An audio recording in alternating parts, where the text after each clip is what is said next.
Well, greetings, everybody. I've got an interesting guest on today who's actually pointed something out to me which I hadn't spotted, and I don't know whether you spotted it.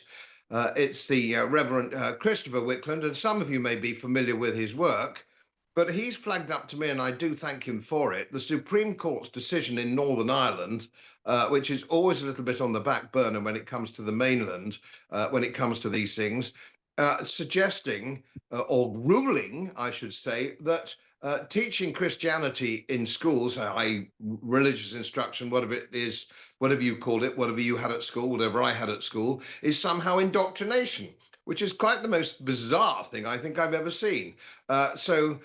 As I am not an expert in any of this field yet, but I'm going to make myself an expert by the time Christmas is gone, so I know exactly what I'm talking about, and I can punish those people who need punishing. Reverend Christopher, well, Chris, tell us all about it if you'd be so kind, because I'm quite sure everybody else is as ignorant as I am. Yeah, so this went on the news yesterday. What's the date today? Is it 20th or the 19th? Well, where were we at today? I think it's 20, yeah, 20th, I think. The 20th of November. So it came out yesterday on the 19th of November, and it just came out as a headline on GB News, and they mentioned it, and nothing more was said of it.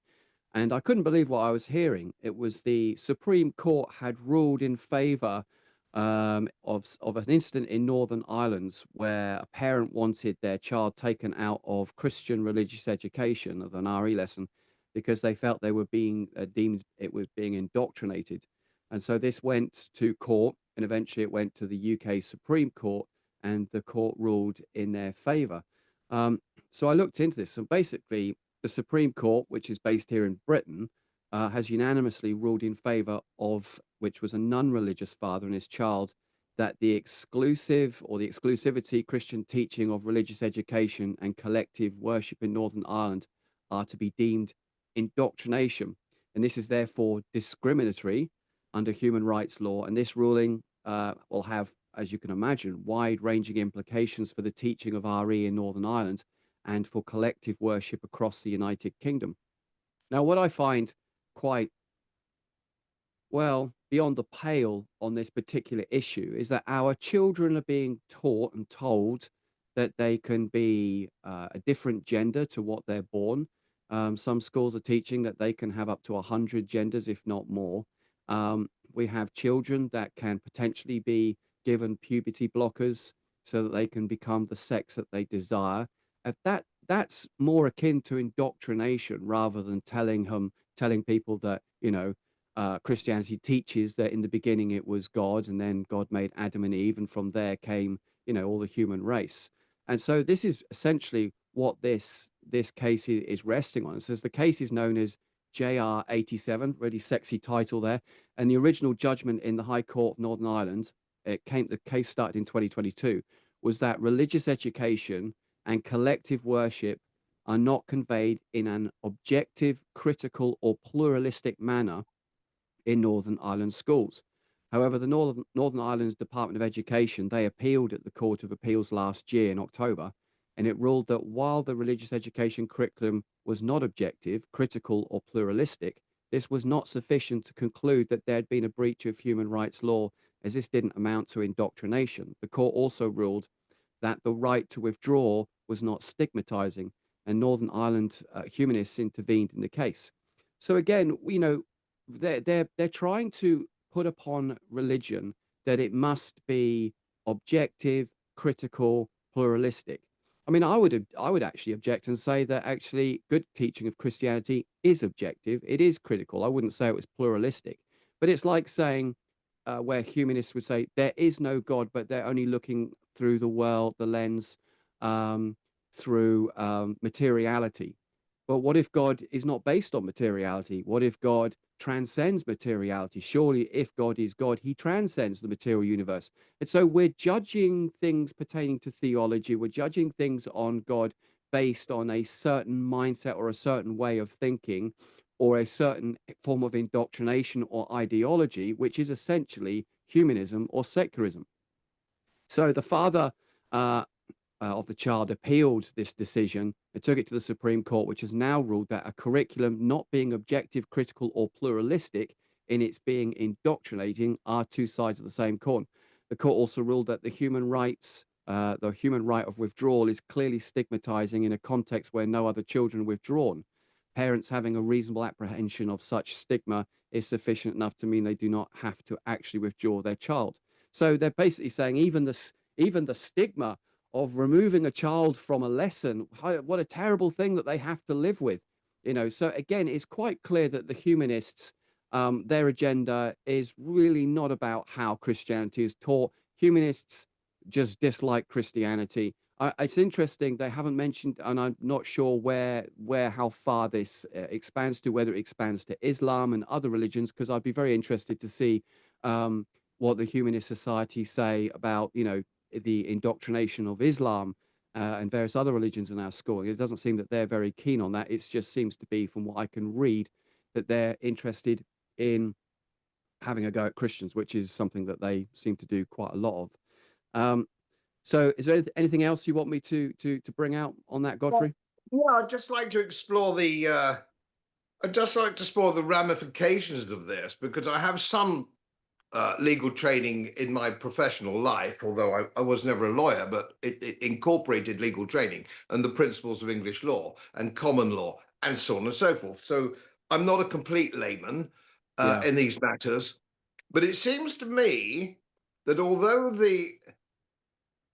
if the Supreme Court have referred only to Christianity, uh, it seems to me that certainly you cannot avoid this concept in Islam or indeed any other religion.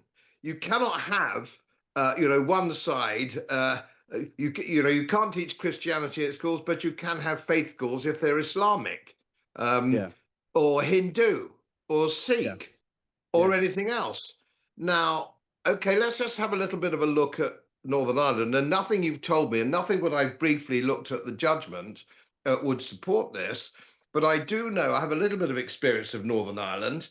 Um, but this obviously is going to apply to Protestants as well as Catholics, as it clearly must. yeah, And generally speaking, my experience in Northern Ireland was the Catholics were very much more stronger, as it were, in their teaching of the Christian faith than perhaps the Protestants were. But that's only a very sort of surface. This is actually, ironically, counterintuitively, brings the Catholics and the Protestants, I would have thought, in Northern Ireland together, yeah. which I in would its own agree. right is no bad thing. But I don't understand how it could not apply to other religions or faith schools, so on and so forth. So it would I mean, have to, would it not, be a prosecution? There would have to be some kind of prosecution if Christianity continued to be taught in a Northern Irish school, because that would create in common law a precedent, which I would have thought would have made the teaching of Islam in school equally impossible by yeah, nature of the definition. yeah, I agree. And not only that, we're also forgetting something fundamental here, is that Christianity is a protected minority group as well, according to EU rights law. So I'm not quite sure how this all like fits together. I mean, the Humanist Society's going on about it doesn't teach pluralism. And so let's look quick look at what pluralism is, which is the belief that a society should should allow for the coexistence of diverse groups with different interests, belief, and lifestyles. Well, most RE lessons would be teaching that anyway. When I did RE at school, we studied about Islam, we studied about Hinduism and various other faiths, and we studied about Christianity. So I don't understand why they would be, again, picking specifically on Christianity. And as you say, what about schools that are predominantly Jewish, and they're teaching Judaism? What about schools that are for predominantly Muslim people? What about schools that have a Christian ethos in classical education and want to promote that? This is another thing that's kind of irking me with modern day liberalism, is that we always seem to be kowtowing to the minority, and the majority have to stomach it. And this is another example of where the minority wins the case and the majority lose. It's interesting that you make the observation, quite legitimate observation, that they're trying to teach it on a, if you will, a non-faith basis. They're trying to argue, if you would, I would say, a scientific view, and that it should be encompassed in that scientific view. However, of course, if we look at, as you say, transgender, if we look at climate change, if we look at all these other things, they do not challenge the concept of the scientific view, which is largely wrong on these subjects. So they seem to have, these humanists seem to have one rule for one, and one rule for everybody else. None of this actually stacks up. And I'm certainly concerned. I don't know what your view is, Chris, on this. I'm uh, I'm an old man now. I'm nearer 80 than I am 70. But there's one thing I've noticed with lawyers, that they really have no concept of law, or justice, or the principles of justice, or even the principles of English law. Or do they know anything about the Toleration Acts of 1689? They don't seem to know. They don't seem to be men of a great depth or breadth of education. I'm not suggesting that some of them didn't go to Oxford or Cambridge, but I don't regard that as an education anymore. That's an attendance. They attended there, and their Yeah, view really doesn't seem to have any deep justice. And most lawyers, before they get to the Supreme Courts, one interest they have is fees. They're in yeah, the legal game for fees, and nobody understood them more than Charles Dickens with Dodson and Fogg. Now these chaps get to the top of the tree, which the Supreme Court is, with actually no concept of what law is for. And English law, and the principle of English law or Scottish law, is a shield for the citizen. It's a shield for the citizen. It is not a stick with which to beat him. And this is something fundamentally they don't understand. So one might argue, and I don't know the depth of the people on the Supreme Court, but I smell the nasty whiff of Fabianism here as well, which of yeah, course is yeah, rampant in the. So now here's an interesting thing as well.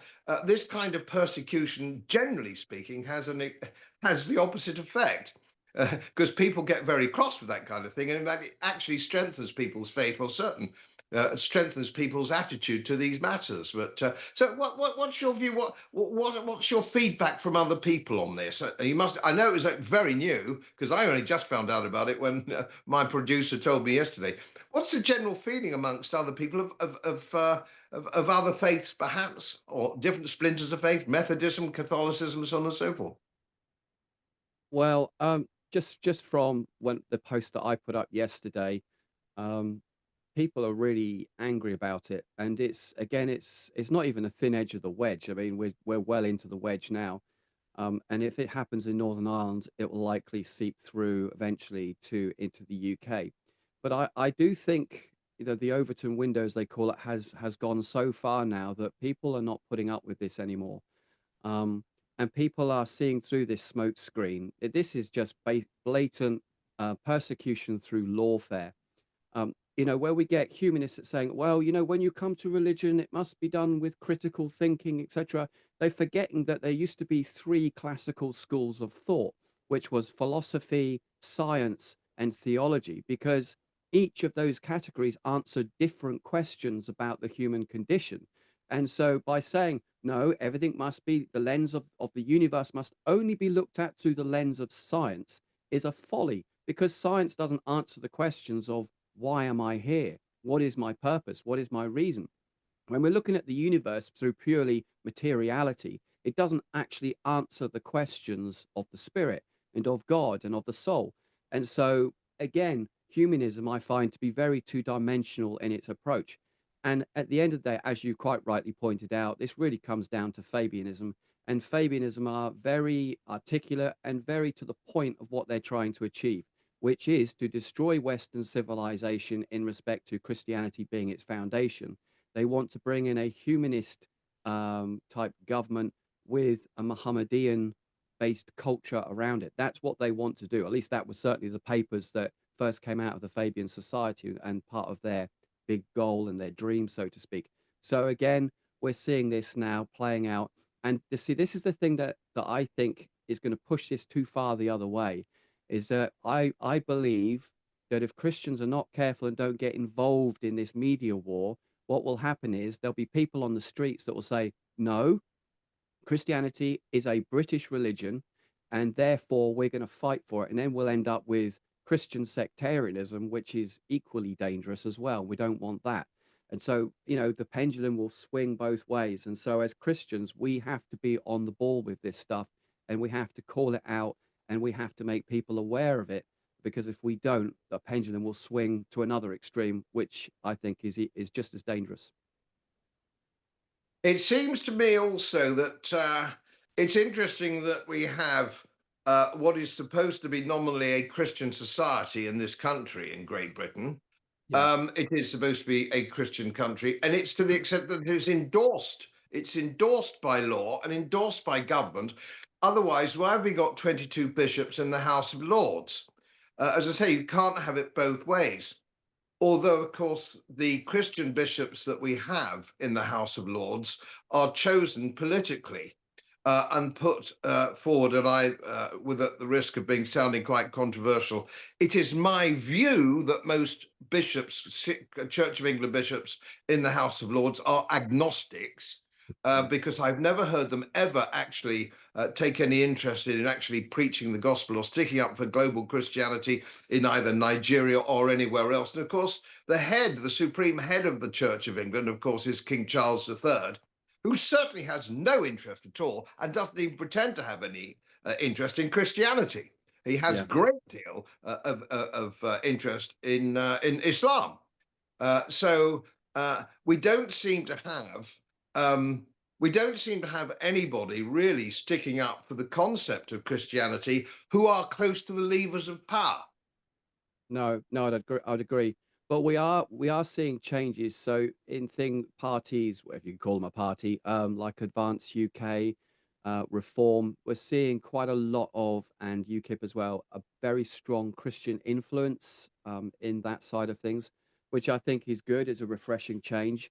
But when I look at the House of Parliament as it currently stands, we've got, I'm not being horrible to liberals, but we've got a lot of what I'd call far left liberals. You've got the Green Party, which is as far left as you can go, I think. You've got the Lib Dems, which are quite not so far left, but certainly in that camp. You've got a lot of Conservatives, which are very liberal leaning, and then you've got the Labour, who we know where they stand. And so that's also a problem, that most of our Parliament, and as you say with the House of Lords, again, a lot of them there very liberal minded.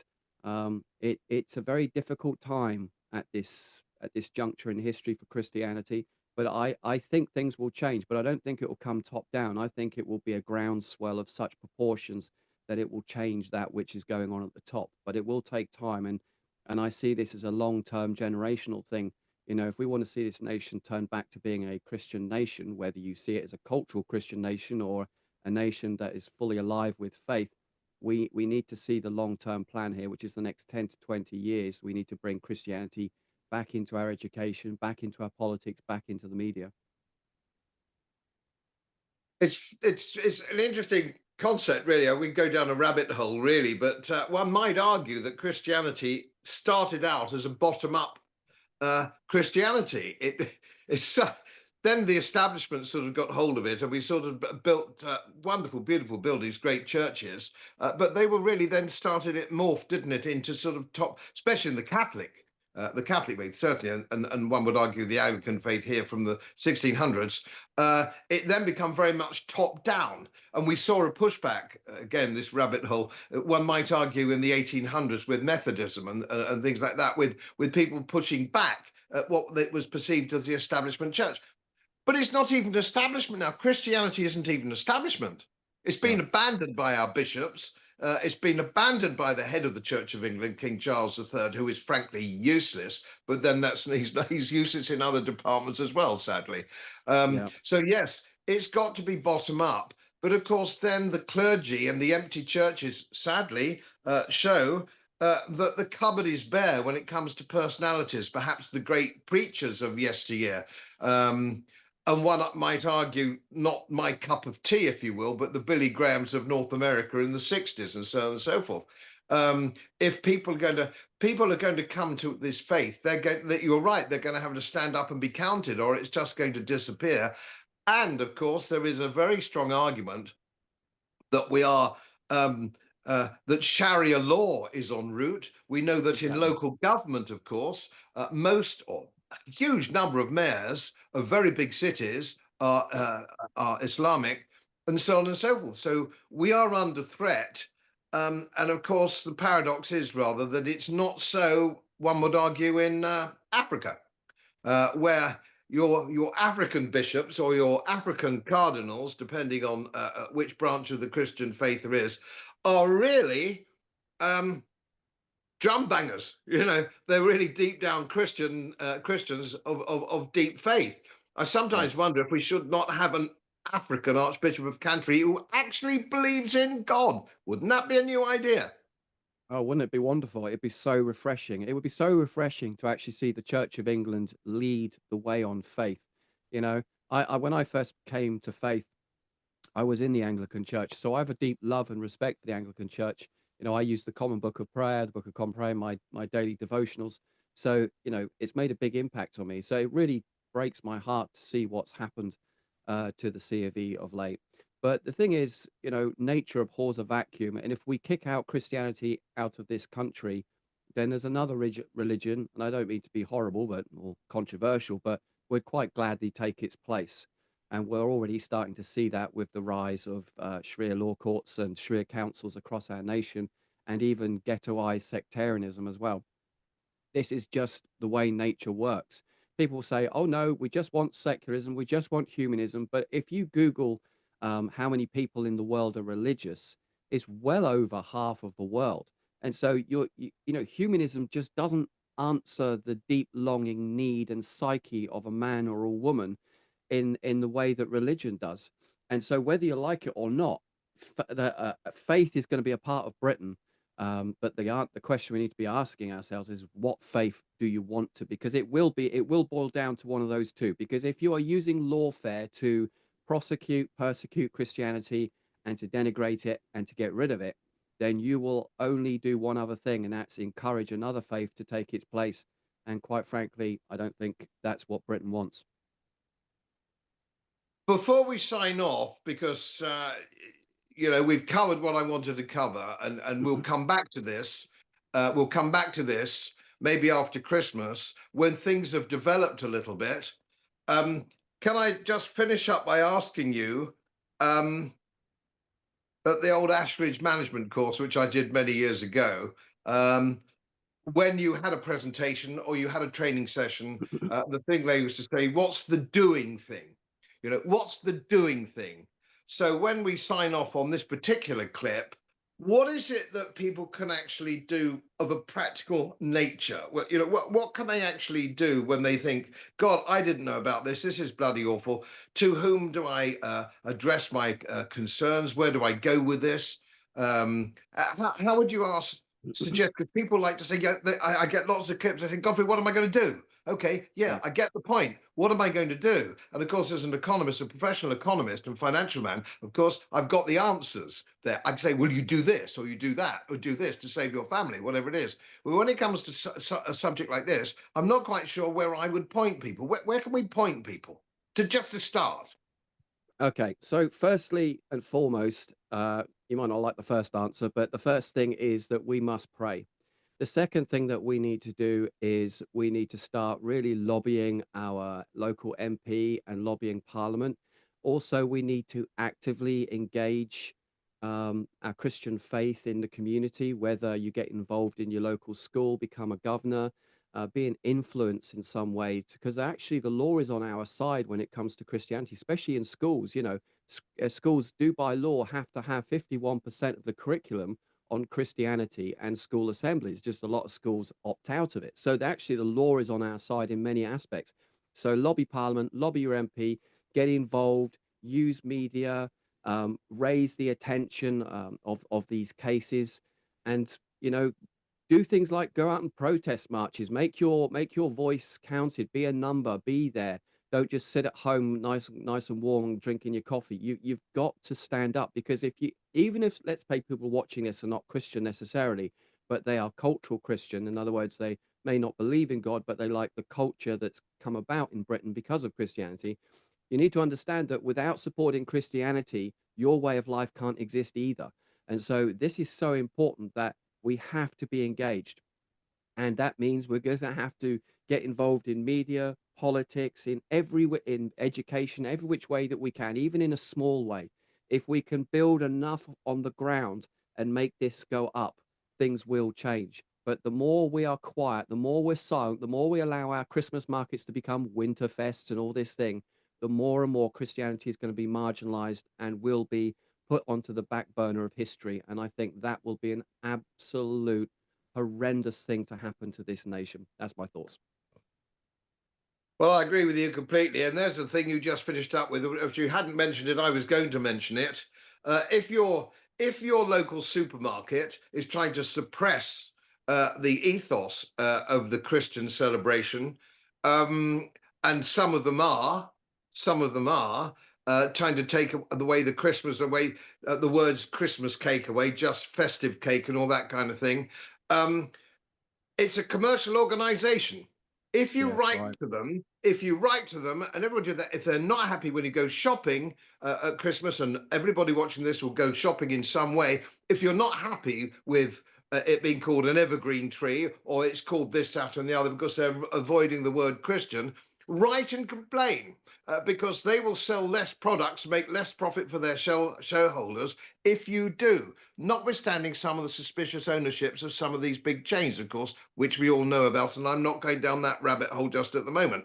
But yeah, we've all we've all got to put our shoulder to this particular wheel. Well, Chris, I thank you again. Thank you for coming on and explaining this to on my channel. I'm That's all very right. It's been a grateful, privilege. and we will get back together again as this goes through. This topic goes through. We'll stick together on this and feed each other information and feed it out on the channels. It can only do good. Thank you Yeah. again. Thanks, Godfrey. Thank you. As most of you know, my work is very heavily independently research based, and I get my information from all over the world. It would help if you press the subscribe button and the little bell next to it, because the more subscribers I have, the more likely it is that international independent research institutes will share their material with me. It's most helpful, and then of course I automatically share it with you. So surprise, won't cost you anything. Thank you very much.